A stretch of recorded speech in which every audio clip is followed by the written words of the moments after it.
ji chimbo zo denying me yang zon ne molam chimbo ngap ja da pakar tar ngang san tu hir ma do tomba tu ji chan la go pyak tsar.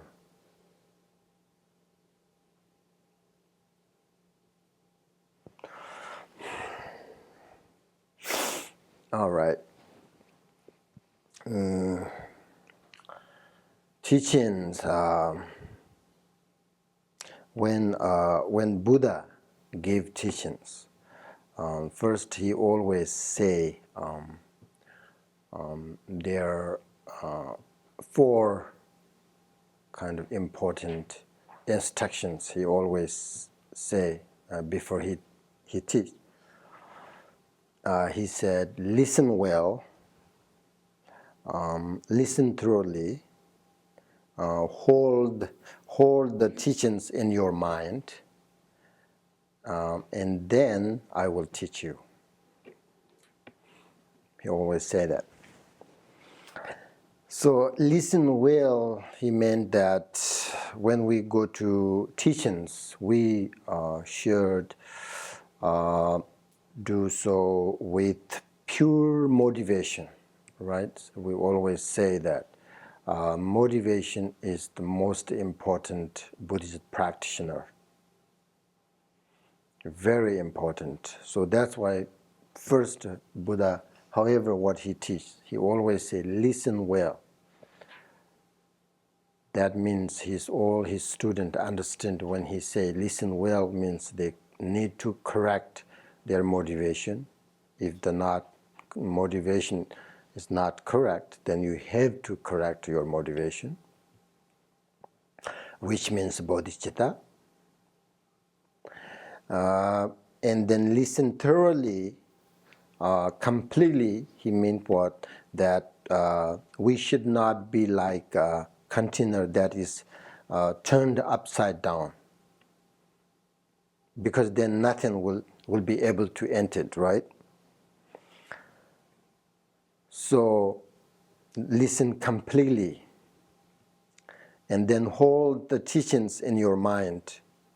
That means the listener, the students of Buddha should not be like a leaky pot. Then if you don't listen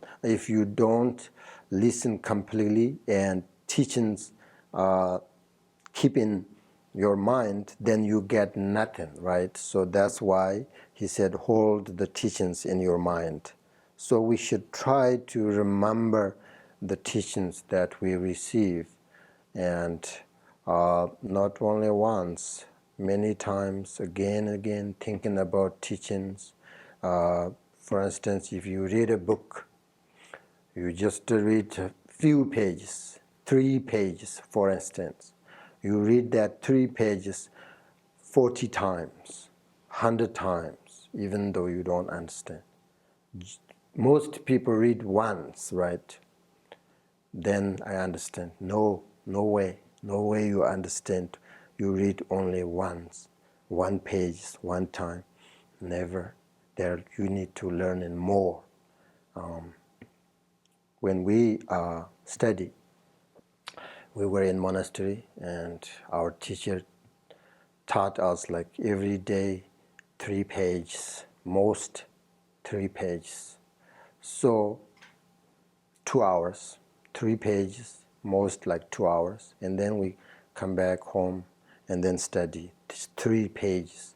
3 pages you need to read, and then you need to read another commentaries, so that you need to whole day, like sometimes we study 10 times these 3 pages.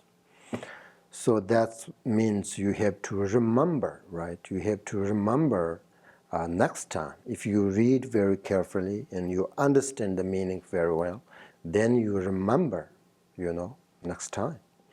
So that's why you need to you hold the teaching in your mind. Buddha said that. And then I will teach you. Buddha said. He meant that we all need spirituality, right? Especially Dharma. That's why Buddha said, I will teach you Dharma in our lives, because it is the source of true peace, source of true happiness for the sort of unwanted problems in samsara. So we all know that, for instance, we can't live without food and drink, right? Like that, Buddha, Dharma, and Sangha, three jewels, are actually much, much more important, because it is through these three jewels, Buddha, Dharma, and Sangha, that we remove our ignorance and misunderstanding, so which cause all our deeper problems, So in this way, we begin to understand the significance and necessity of the three jewels in our lives. Sometimes people, why we need to take refuge, Buddha, Dharma, and Sangha. What is the reason? Why? So those questions, right, arises the student when they don't understand very well about Buddhism, about three jewels. But the only three jewels can give us compassion, wisdom, and happiness. That's why it's necessity, and the three jewels in our life. Until when we take refuge vows, we say we take refuge vow until get enlightenment.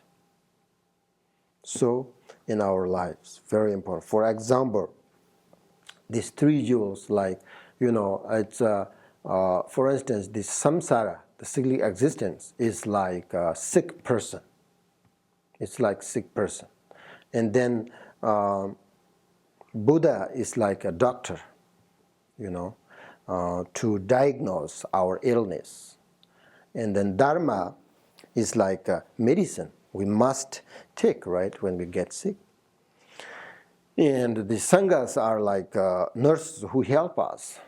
So these three jewels are when, for instance,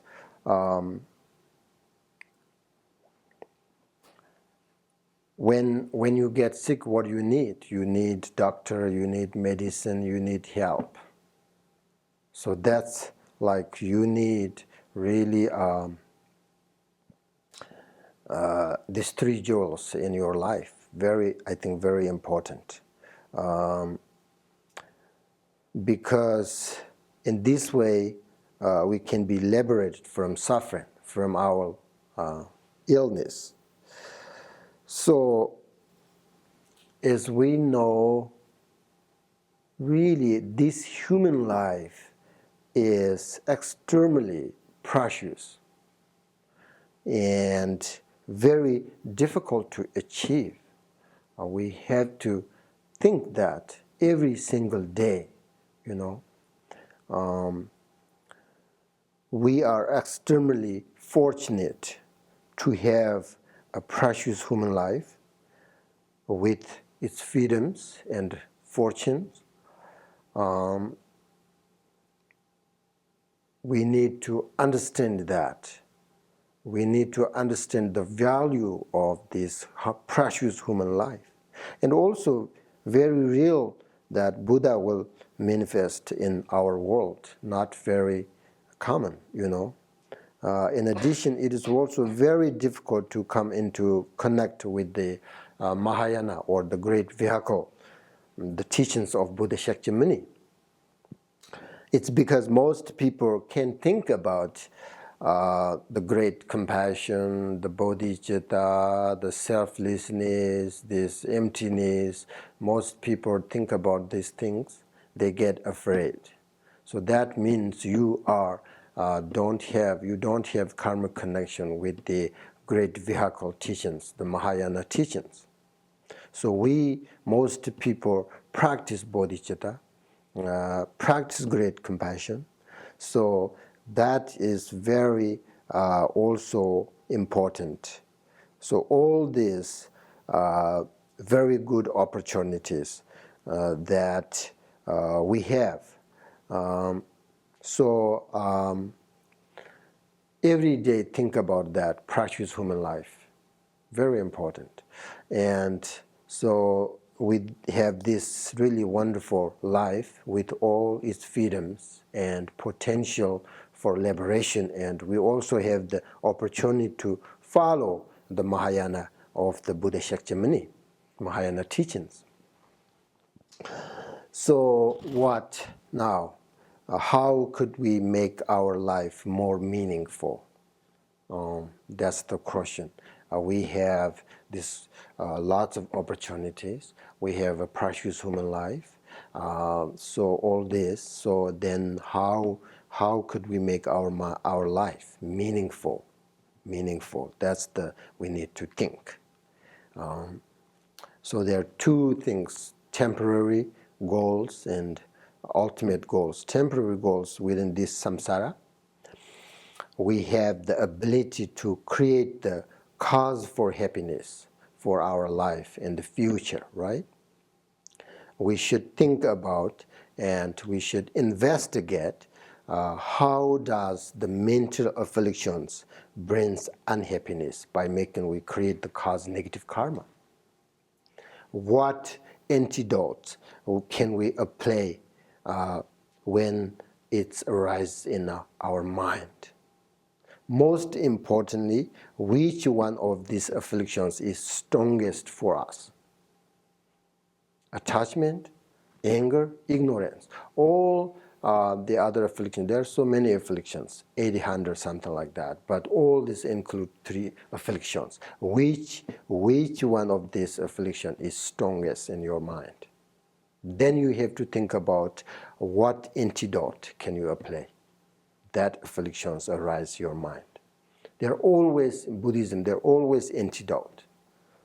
So immediately you have to think about it. For instance, the fire, small fire start, you have to immediately kill, right? Put in water. Otherwise, bigger and bigger, and then you can't control. So like that, afflictions arises immediately. You have to think about the antidote.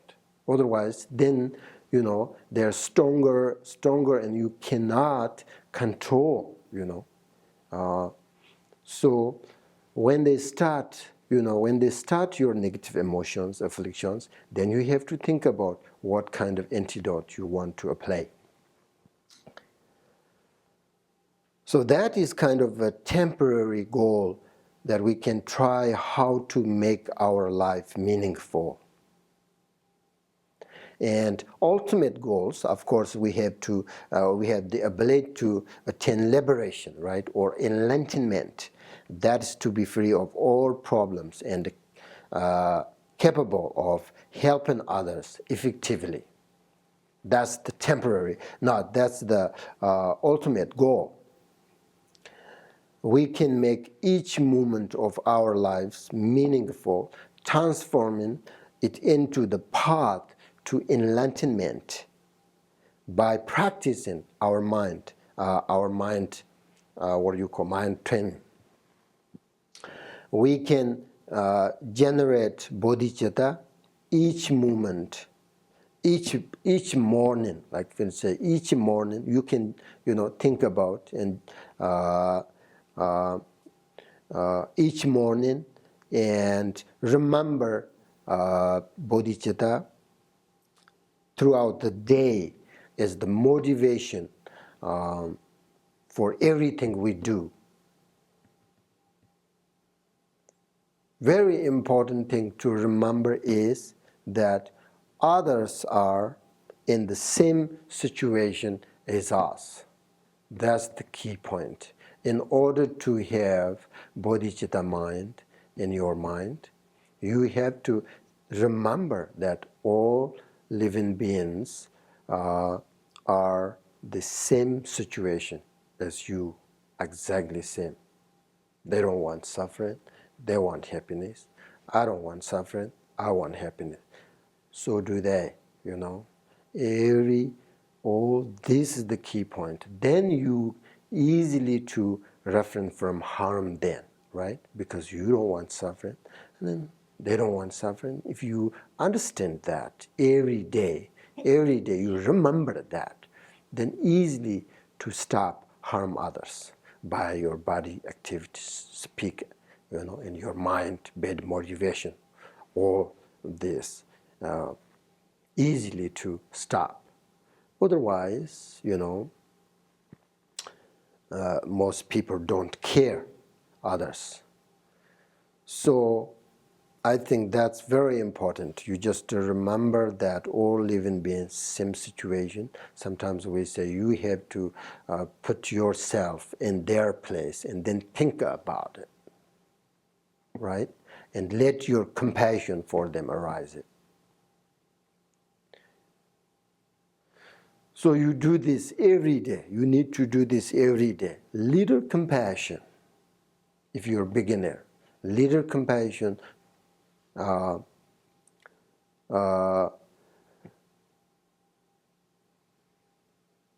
towards the all living beings. And you do this more and more, and then your compassion will, develop better and better.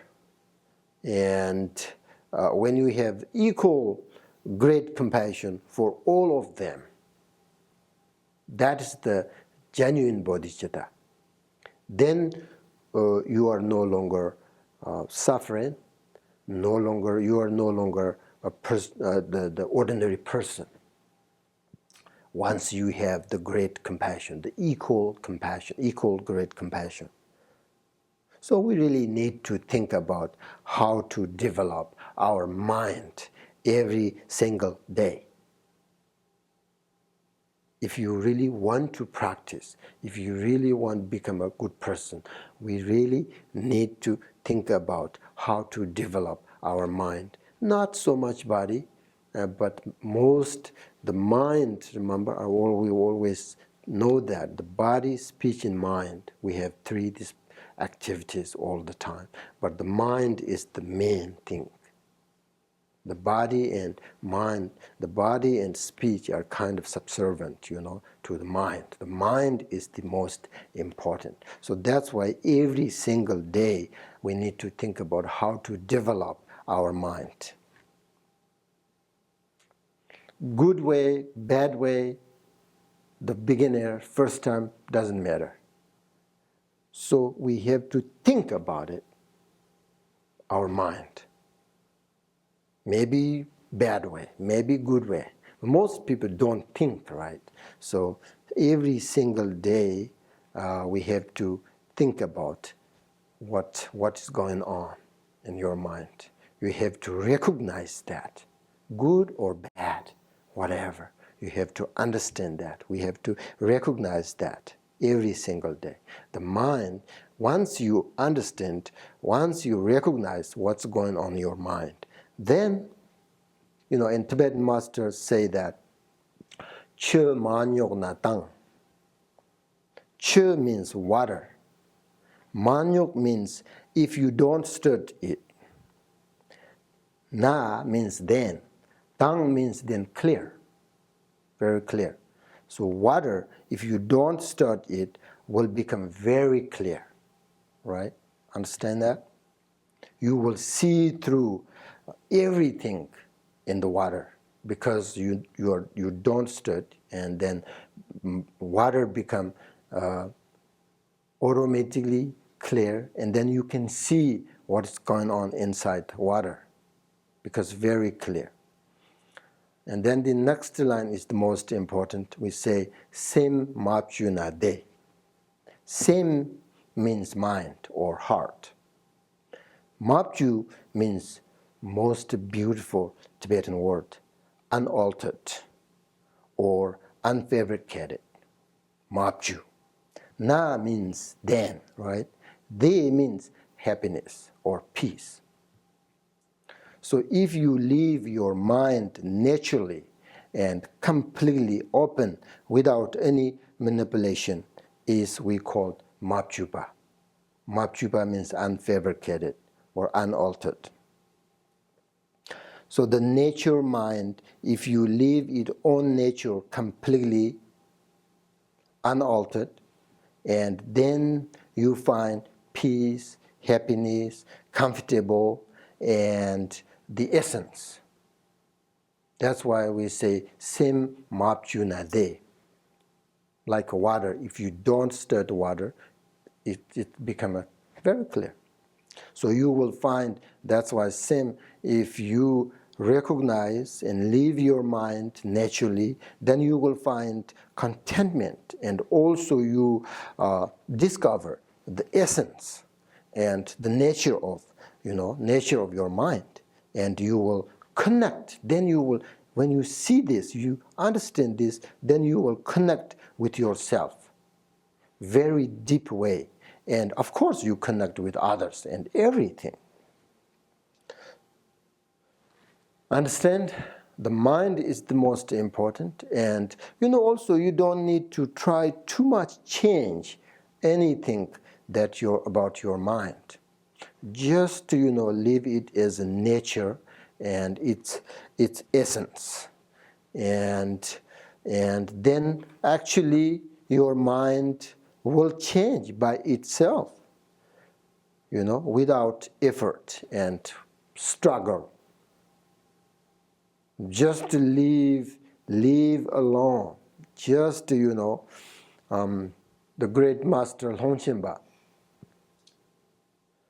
most important teacher in Nyingma lineage, Master the Longchenpa, he said, do not alter this mind of us. Do not grasp and do not grab this mind of us, and leave your mind naturally in its essence.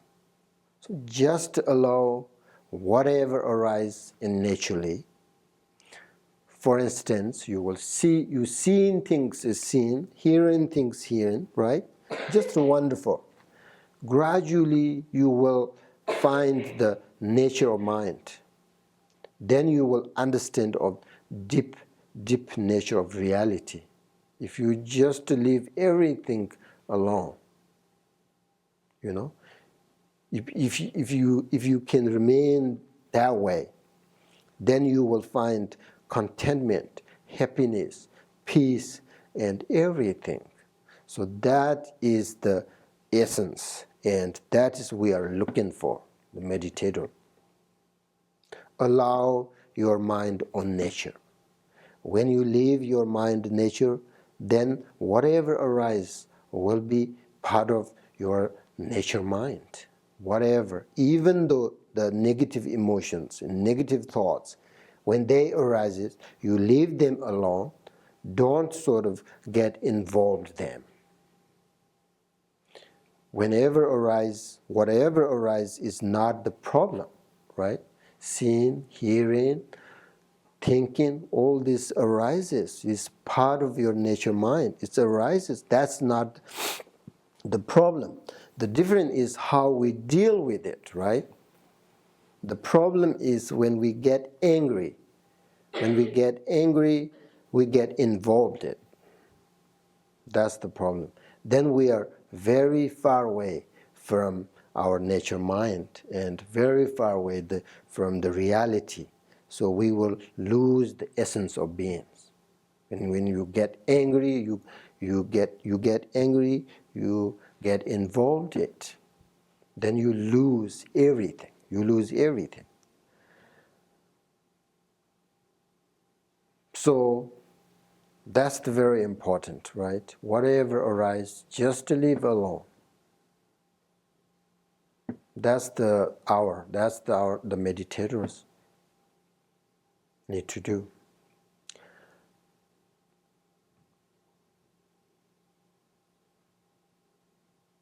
And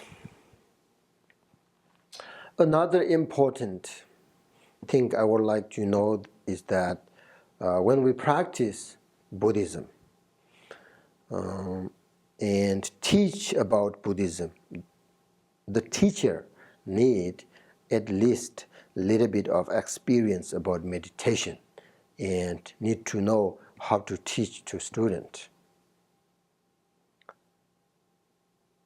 Because I hope we will have some good students, and slowly they become a Buddhist teacher. I mean, that is the goal, right? The Sangha.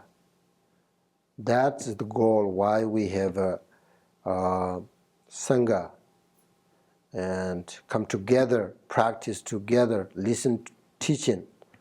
The goal, right? So we need to give, the teacher give them teachings and let them practice, student practice, and train their minds, educated them. Then they will get more experience how to teach and how to take care of the students, right? So the experience, very important. Experience is more important than thoughts or thinking. Understand? Teacher need at least a little bit experience. So what is the difference between experience and thoughts? Do you understand that? For instance, I'll give you for example, when you go outside for a long walk, and then your stomach will talks to you and growling, and then saying that it's hungry, and then in your mind, in your thoughts, you automatically get image of food, right? That's the thoughts, not experience. Thoughts just automatically come, the food. But that thinking about food is not enough to fulfill your hunger, right?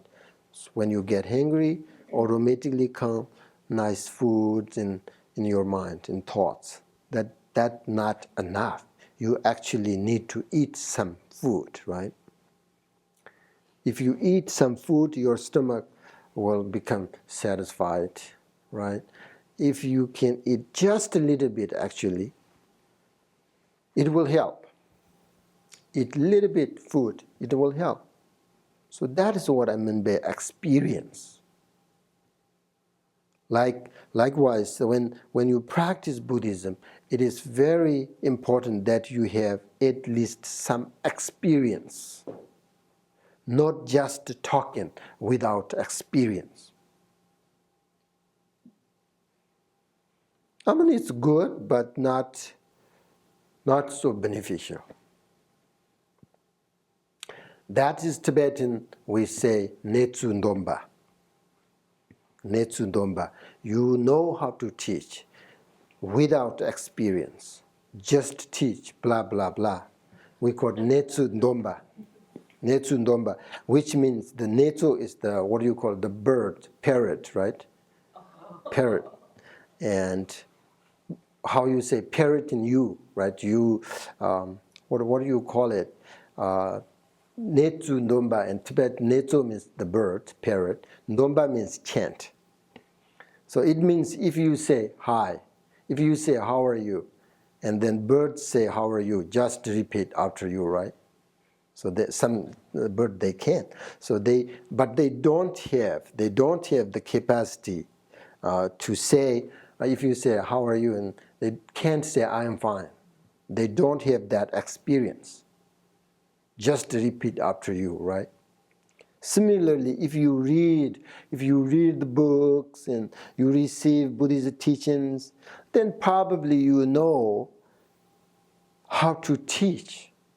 For instance, if you remember that you have received teaching only from me a lot, you received the Four Noble Truths, preliminaries, the Heart Sutta, Shamatha, Vipassana, so on and so.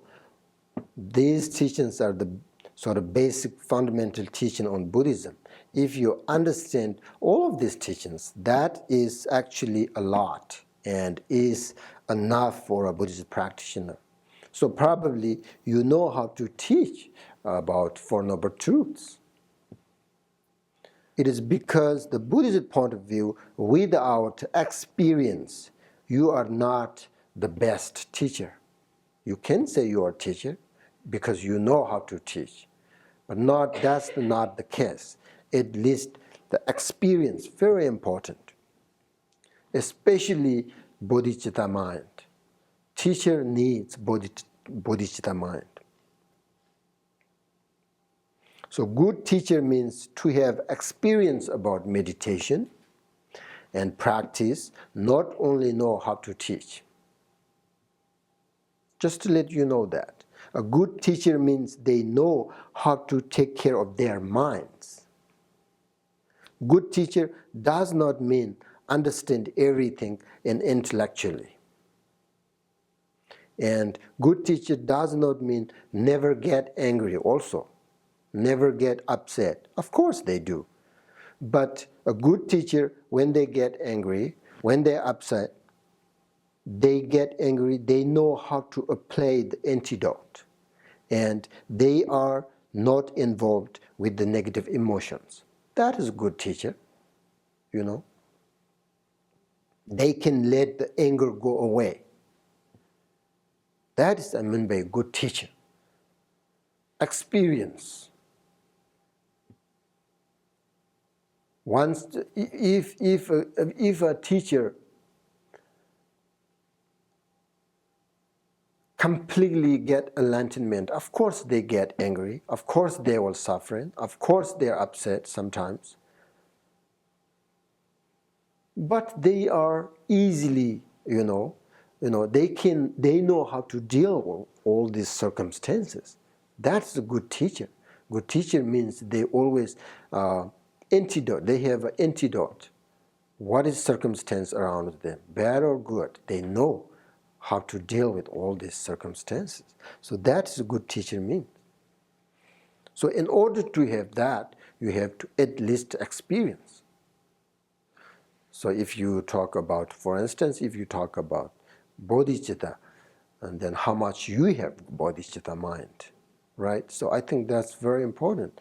And once you have a bodhicitta mind, whatever you say, whatever you do, good for the student. Because bodhicitta always allows you good things for others, not only yourself, right? So that's why if you try to become a teacher, I just to let you know that, it's very important.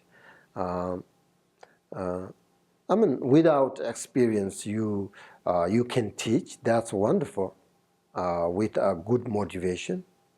But that means, good motivation means, if you have a good motivation, that means you have a little bit bodhicitta mind. So that's why I always say, whenever we start meditation, teaching, whatever, correct your motivation. Whatever you do, good for others and yourself. So that's kind of very important.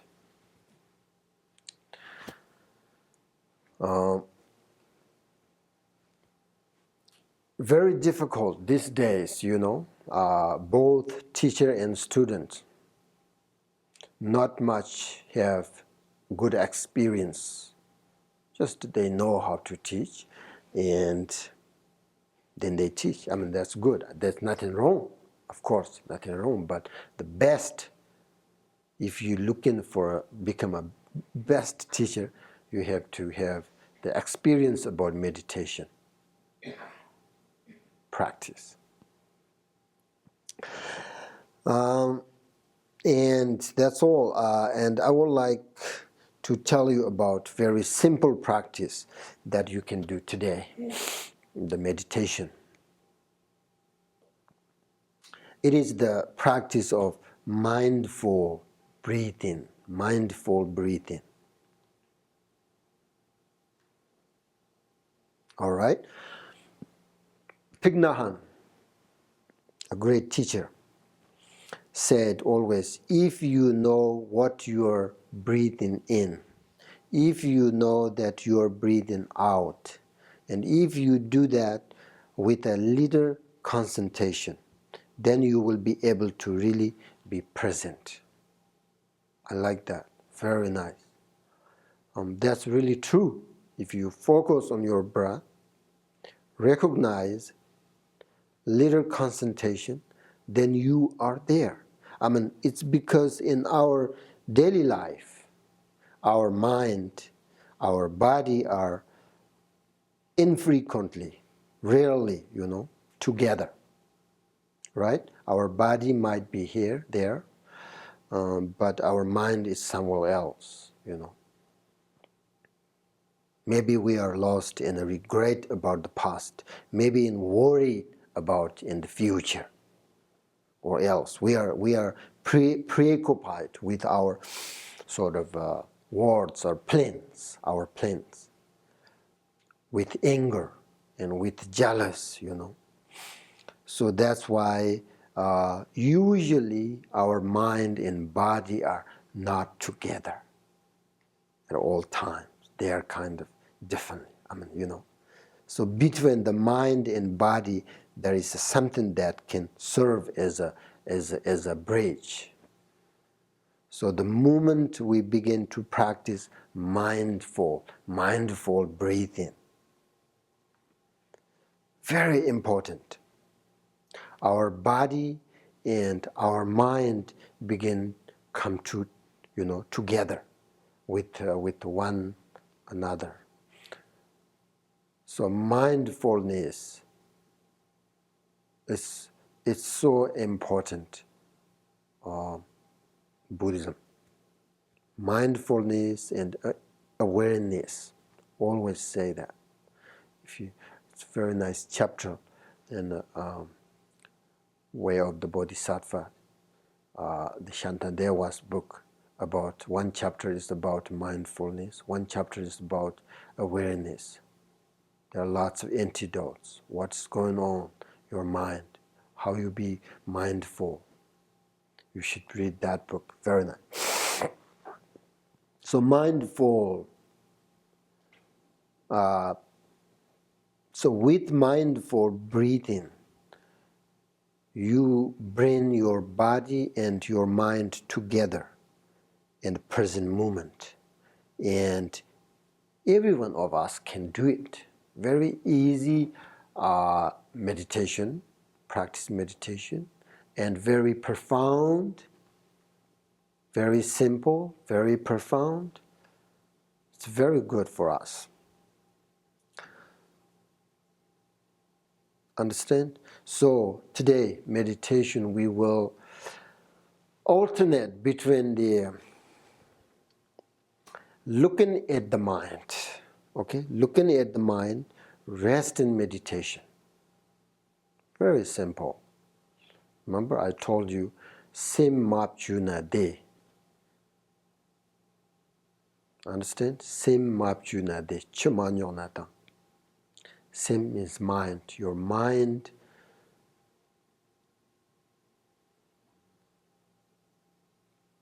is everything about your mind. So do not grasp in. Just everything arises naturally, and recognize that. So today you have to do that. So looking at your mind, rest in meditation. You understand what that means? It's a big subject. It's actually about whole Buddha's teaching. Resting, no, looking at your mind and then resting, meditation. Actually, that is the combination or the union of the shamatha and vipassana. The union of wisdom and emptiness. So the way you do this is to look at your mind by focusing on the breath. In this meditation, we bring our mind and our eyes into focus by looking at our breathing. In this way, when you are focusing on your breath, your concentration is directed towards looking at your breathing. So your breathing should be also very soft and very nature, very nature. Understand? Alternately, after you get sort of tired of focusing on breath and eyes, then you gently close your eyes, very gently close your eyes, and just rest for a while until your thoughts arise again. And then you can go back to focus in your mind and eyes on your breath and alternate this during the entire meditation session. Understand? Just to relax. Are you ready? Yeah. When you say gently close your eyes, do you actually close your eyes all the way? Yeah. Your eyes still a little bit open? No, just to close all the way, completely. Close your eyes, and then just to relax. And then, of course, your thoughts arise immediately. Then go back. And then when you're watching your breath with your eyes, are you Exactly. picturing it, visualizing it? Visualizing. No, not visualizing. You focus on your breath and eyes.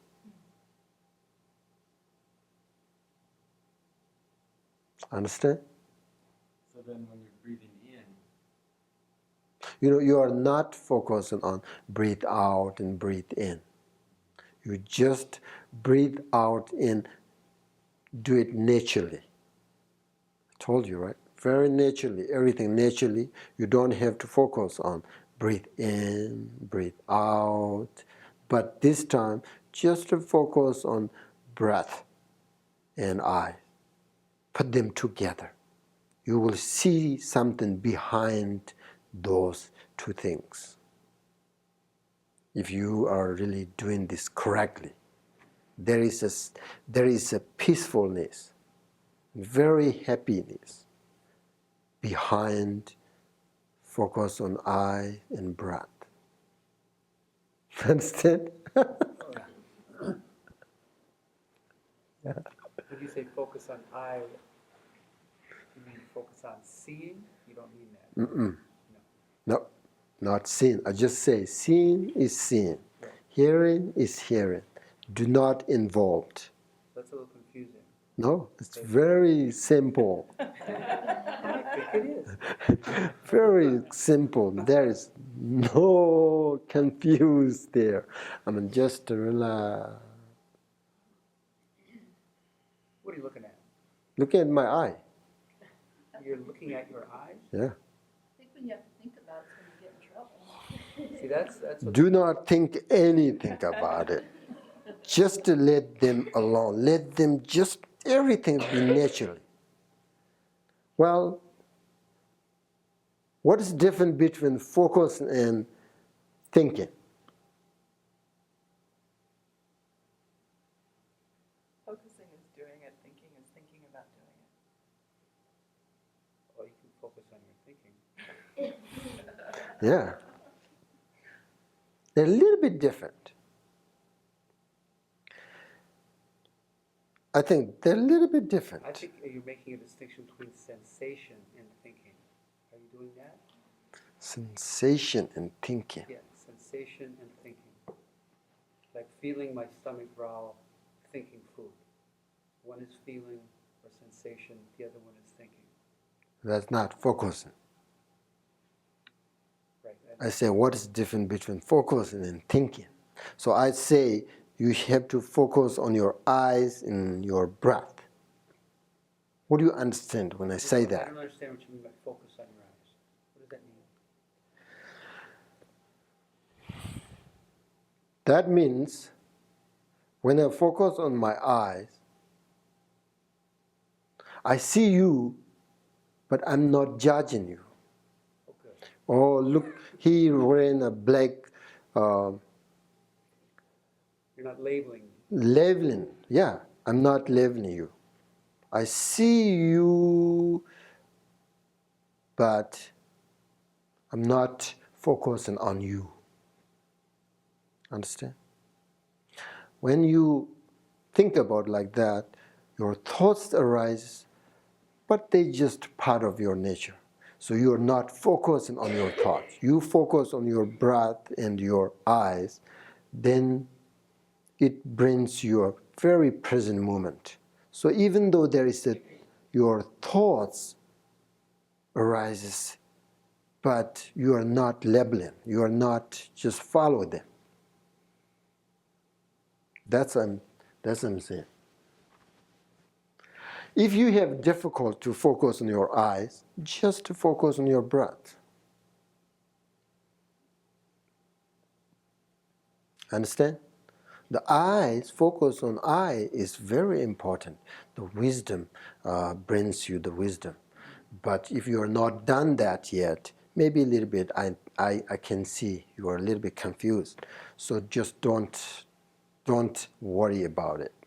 Just focus on your breath. Open your eyes. Understand? Yeah. And the focusing on the breath, that's just like watching your breath or observing it, right? Observing, yep. That's the meditation.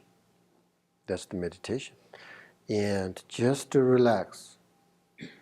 And then you will see when your thoughts arise, don't follow, and just focus on your breath. Very natural. Just let be your very gentle. Everything, your body, your mind, everything. Just be very natural. Means very comfortable. Very loose. Everything is very not tight. Just to let your body and mind loosely, comfortably, and then go ahead. Can you look straight ahead, or do you need to look down? Well, it Is depends. it comfortable for me to look straight? Whatever, yeah, if you want that. Sometimes if you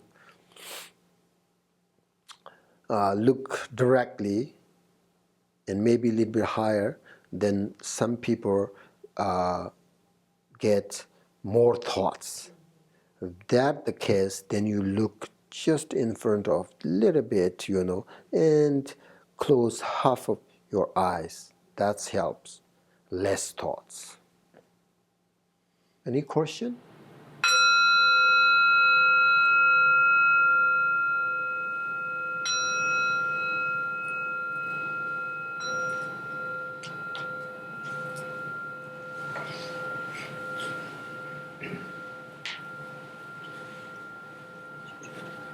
Right. It can't have been 20 minutes. What?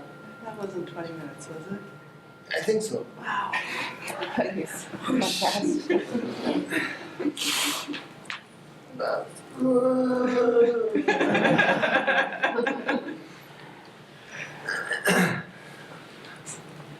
Easy? Easy. No. Yes. Easy? Sometimes. Easy? Easy. Wow, good. You have good foundation. Huh? Then easy. Shamatha. Mindful, we call mindful breathing practice. Mindful.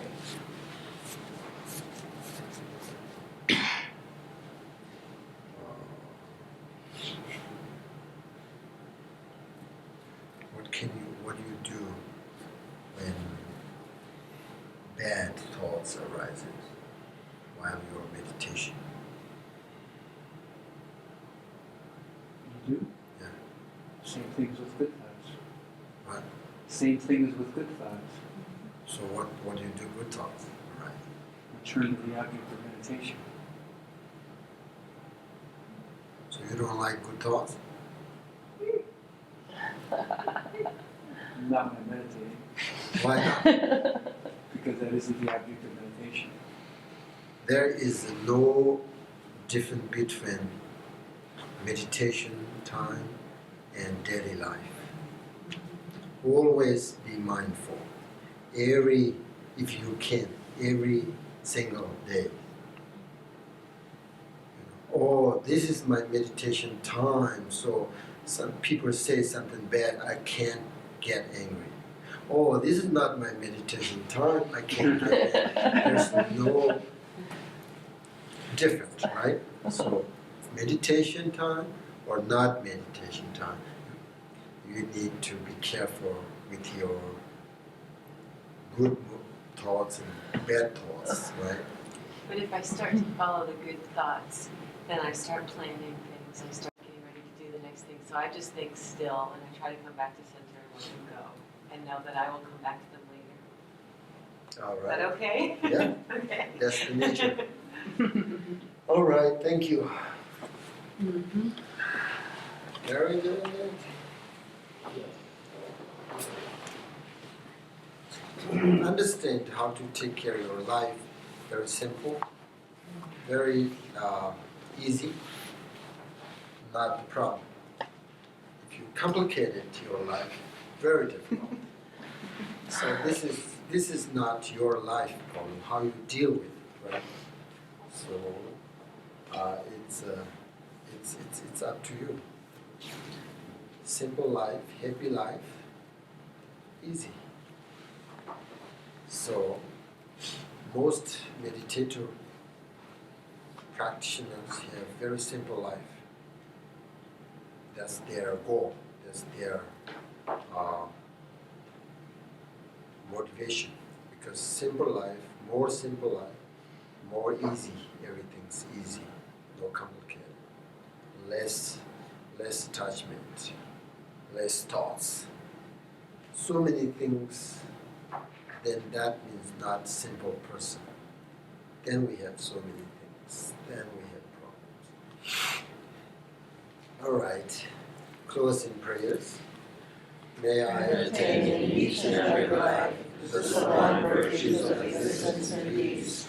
May I pursue the flawless mindset of altruism, working for the welfare of others on a vast scale. Through this very merit of mine, may every single sentient being eliminate all forms of negativity and practice virtue forevermore. May the supreme precious Bodhicitta take birth where it has not arisen. Where it has arisen, it may never wane, but continue to grow forevermore. May the supreme precious Bodhicitta take birth where it has not arisen. Where it has arisen, may it never wane, but continue to grow forevermore. May the supreme precious Bodhicitta take birth where it has not arisen. Where it has arisen, may it never wane, but continue to grow forevermore.